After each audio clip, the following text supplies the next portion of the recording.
Well, I'll tell you what, the Continentals used to come to our church every year. I grew up in a church in Fullerton, California. Hmm. And I'd read the programs and read about all the tours and the groups. And then I'd see the other groups, Jeremiah People and New Hope, and then Donny Monk and Friends. And I thought, this guy's got to be a celebrity. If he's got a group, his name in it, he's got to be a celebrity. I can't believe we've never met until this Zoom call. It's But crazy, isn't it? it's Yeah. great to have you. Thank you for taking the time. Oh, glad to be here. I appreciate you asking. Yeah, Because I reminisce like this all the time. I mean, people get tired of hearing all my stories, but right. here you're asking me to tell them, so it's kind of cool. Yeah, well, talk about your Continental experience a little bit and when it started and how it progressed. You know, um, I was thinking through that just recently, knowing this was coming up, and Continental started influencing me before I ever joined them. Hmm. Because, well, actually, my early music influence was Ralph Carmichael, Yeah. and with the like "Tell It Like It Is" and "Natural High," and those musicals were my junior, and senior year in college at LSU, and that's what got me very interested. Then I went off to seminary at Fort Worth, and and I had a youth choir there, and we did "It's Getting Late." Oh, And so that was my first connection with the Continental Singers. But then I saw their other albums and all that kind of stuff. And so I was just a junkie for pretty much everything Light Records, but the Continentals as well. And I never went to a Continental concert before I joined them. wow. And, and so it was strictly through the recordings that snagged my attention. And I actually looked them up from the address on there in Thousand Oaks, California, and just contacted the office, and they said, well, you can just send in an audition tape. And so I put together an audition tape, and they contacted me. I think it was Dan Burgess that called me, Danny. and then managed to get out there. And my first tour was with Dennis Worley, Wow. and I was looking back at the picture of that one, and the people that were on that tour. I mean, Don Kaysen was our bass player, and and then Diane Prizer, who became Diane Machen of Chris and Machen, and Russell Davey was on that one, who wound up, with us in New Hope, New Hope. Yeah. and so yeah, and so it was pretty cool. So how many tours did you do overall then?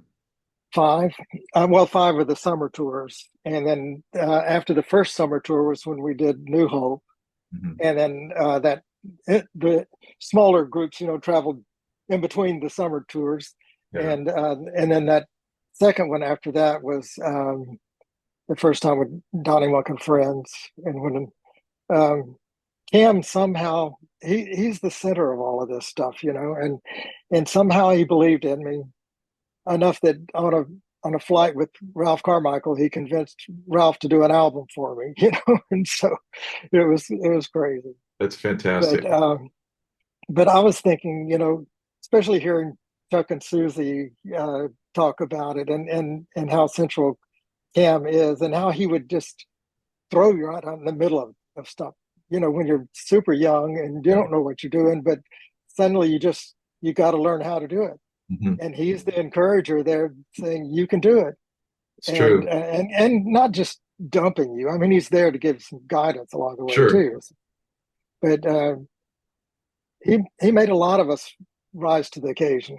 Yeah, for sure. Myself included. Who Yeah. were the other directors that you toured with besides Dennis? Well, Craig Ware was the director of that next tour, and that was the first orchestra tour Right. was with Craig, Yeah. and and then then I was the director for the last three. Okay. I was assistant director on the first two, and then Right. director on the last three. One of the things that's always fascinating to me when I think about my continent experience is the people that I encountered and lifelong friends that were made in those times. Yeah. You know, and Scott Nauman was on my tour. And I was thinking, when we were putting together the first New Hope thing, um, I was we needed a piano player, and so somebody put a cassette on my desk, and it was some 18-year-old or 19-year-old David Maddux, and and the tape blew me away. And he had never been on a Continental tour, and so his first time with the Continentals of anything, was with New Hope. Right. And so typically we go through the Continental part first and then graduate, to some of the other smaller groups. But Wow. what an amazing talent! Oh my goodness. It just Uh, genius level. Absolutely, So, absolutely. well, how talk about a little bit about what you've done, over the years since, and does your Continental experience show up in any of that? There honestly is not a single day that passes that something related to Continentals doesn't come to mind. And there's never been a job that I've been in that it hasn't impacted the job in one way, or shape, or another. Wow. Um, Even jobs that didn't necessarily have to do with singing or leading a choir or any of that kind of stuff. Right. Because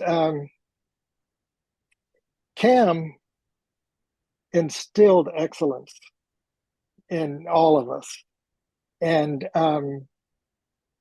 that's really permeated it. It kind of worked in conjunction with my OCD, but of all the details and everything, that kind of stuff. Right. But he knew how to pull excellence out of groups, and I think it's what he thoroughly enjoyed the most, is taking a group that was just all haphazard and that kind of stuff, and just pull them together and Yeah. watch them gel together. Yeah. And that's what the rehearsal camps were all about. Mhm. He did it with the directors first at our directors retreats, and a lot of us get thrown in there, and a lot of people know each other, and other people don't know this person from that person, and then by the end of that, you've had such an impact on you. You're looking forward to it, and then the touring with the 40 kids, from every state and kind of background under the sun. Yeah. I mean, I kind of had a very narrow upbringing in Louisiana, and that first flight out to California was my first time to California, not my first time out of Louisiana, but almost. And I can remember, you remember Edie Merrill, Barry and Edie Merrill, Yep. and she was in the car whenever we were picked me up at the airport before the director's retreat, and we were driving all the way down, and I kept seeing these buildings, and they were long, and they had spires on them like that. And I said, "What was that?" And they said, "A car wash." And I thought, that's how green I was. It's almost embarrassing to admit that when we landed in Holland on that first tour, and we went to a church over there, and Brother Andrew was, I don't know if you remember who he was, though. Sure. Yeah, he was speaking. And the embarrassing thing, it was like I had this aha moment.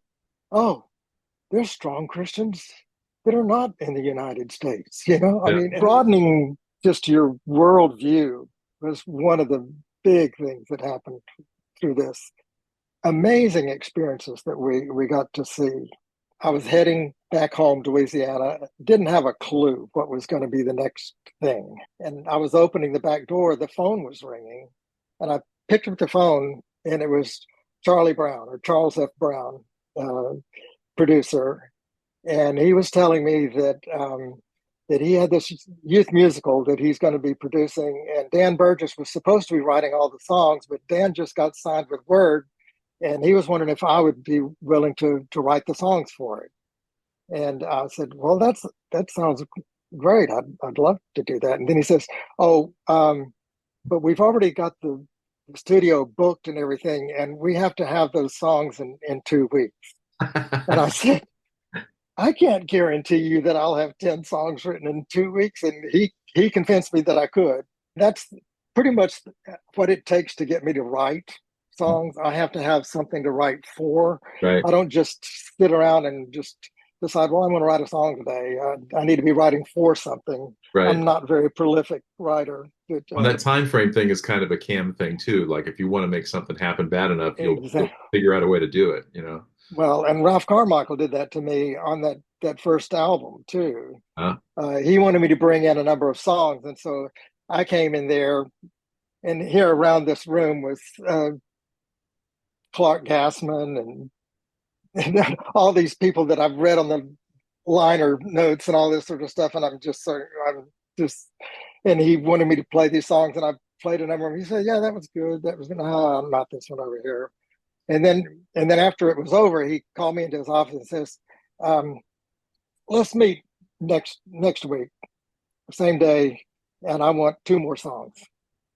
Well, little did he know I'd already played every song I'd ever written for him, at that point, And sure enough, because I was under the wire, I wrote them, and one of them wound up being the title cut, the new song in the morning.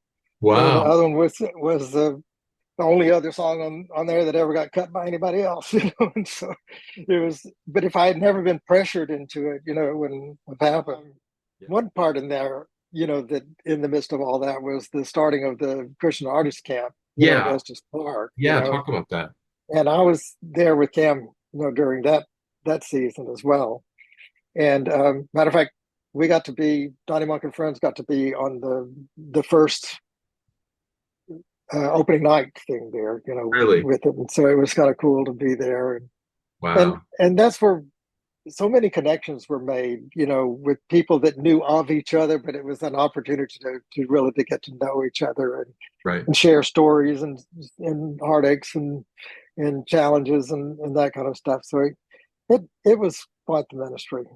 Yeah. So pretty amazing seminar for all those years, and so many artists have launched there, and the ripple effect that came out of that is pretty. I remember when Amy Grant was there as just a kid, and we had noontime concerts too that were a little less formal. Right. And at one of those, I was going to be singing at it, and each artist would introduce the next one, and she was right before me, and so she was supposed to introduce me, and she says, "Well, this guy, he's Donny Monk. I don't really know him, but he must be good. So here's Donny." As you look back at your Continental experience, what are some specific principles or things that really have stuck with you? Continentals were unashamedly evangelistic. There's no telling how many people came to the Lord because of that ministry. And just even in the ones that I was involved in, the multiplication of how many different ones are out there and that are still going on now. Yep. And so that kind of impact is pretty central to everything that we do for eternal purposes. Have you ever wished you could gift your life-changing Continental experience to someone else? Well, you can. Your monthly giving can make a huge impact for our teams all over the world. Did you know that this year, we'll have more than 20 Continental groups on the road, communicating in 7 different languages? The Continental story goes on, so keep writing your part of it by being on our support team. And our groups will say, thank you, in 7 different languages.